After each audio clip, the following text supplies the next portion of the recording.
Hello guys, welcome to my YouTube channel. My name is Teresa. In this channel, we do cleaning and organization videos. So if you're interested in that kind of content, kindly subscribe and turn on the notification so that you can always be notified whenever I post any content.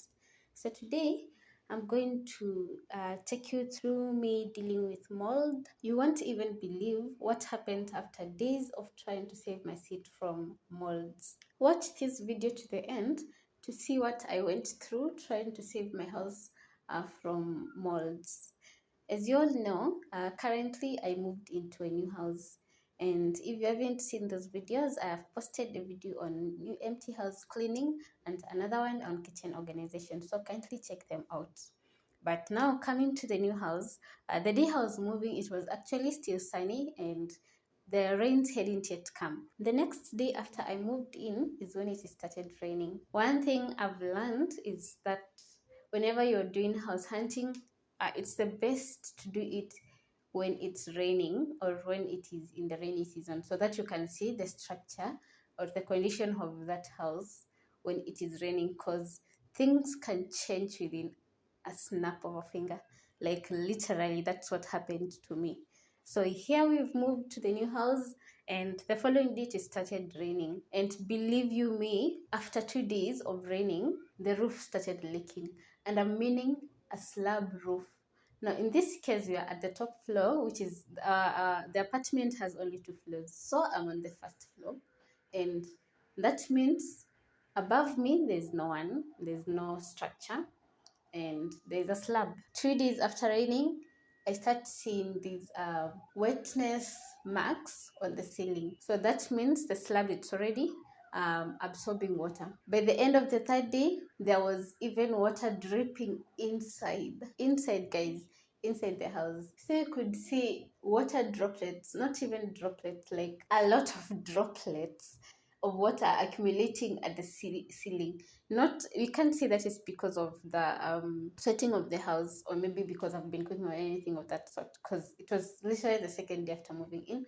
And you could also see how the level of the water where it absorbed the slab, so that was literally water coming from above. So fortunately or unfortunately, after moving in, I had so many errands to run, so I couldn't stay in the house throughout. I was over and above around trying to run errands. Around the second week is when I started noticing that there was a funny smell coming out of the house.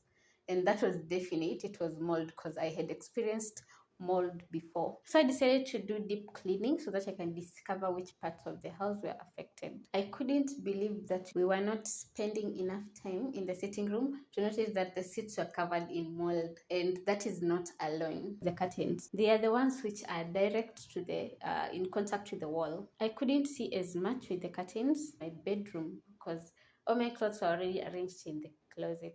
I used to see if all the clothes that I had folded close to the wall were affected. And thank God they were not affected.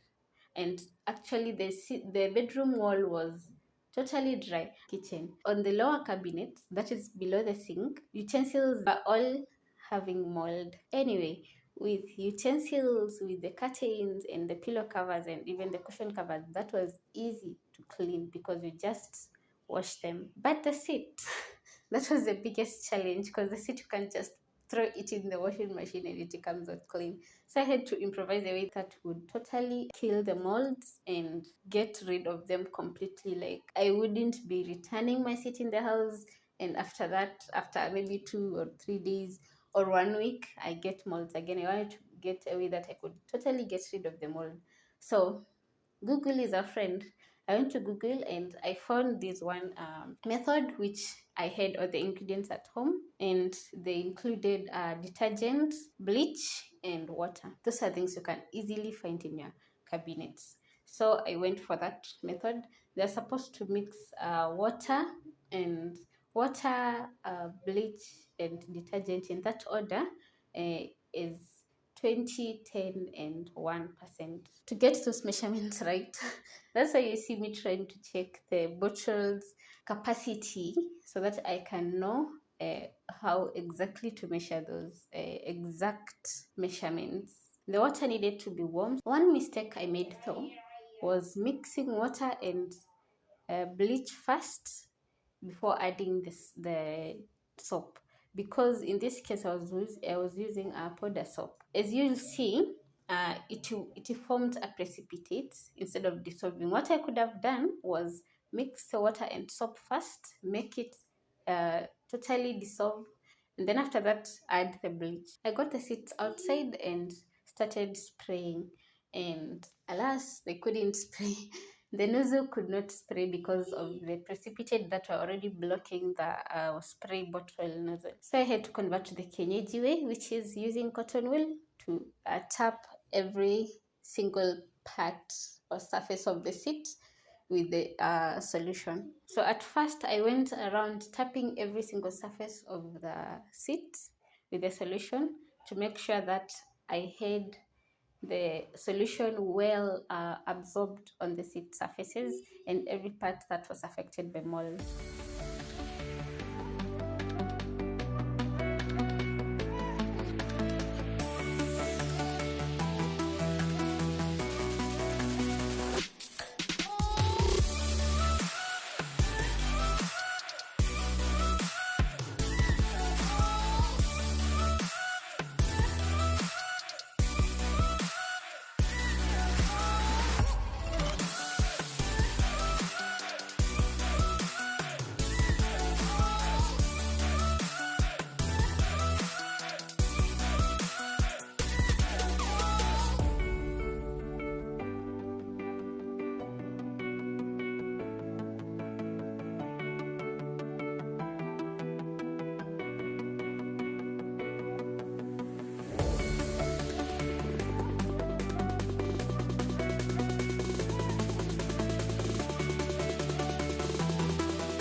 After that, I repeated again, but in this time round, trying to scrub off the mold, now believing that it has actually died. So I went to go again round, trying to just scrub off the mold by just wiping the seat up, still using the same solution.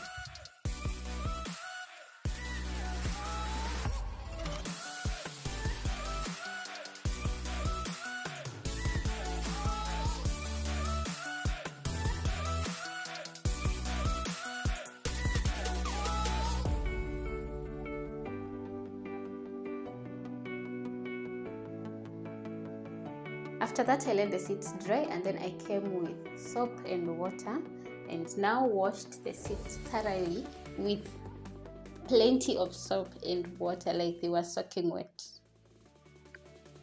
I then rinsed, just wiping with clean water and with disinfectant.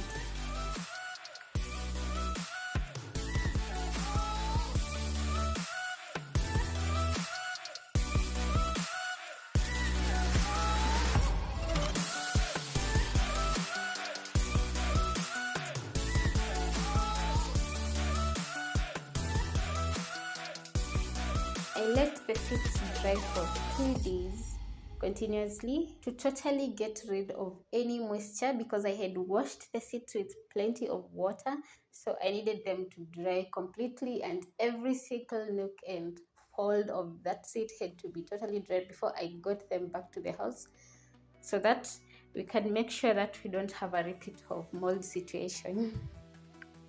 Finally, I got my seats back in the house and they were clean and dried up and we had gotten rid of mold, guys. Now was to watch them for a few days and see if they withstood the solution I used actually worked, and that the molds were not going to regrow again. To get rid of the source of the problem, my plan was to get a room heater, and of course I informed the landlord so that they could find a way of draining the water upstairs well sufficiently or better, so that it won't be stagnating up there. After 3 days, everything was still dry and there was no mold. I'm going to give you a 1 week review and even a 2 weeks review, because I'm going to be posting content every week. So stay tuned for next week's video, where I'll be showing you the results and if our hack really worked.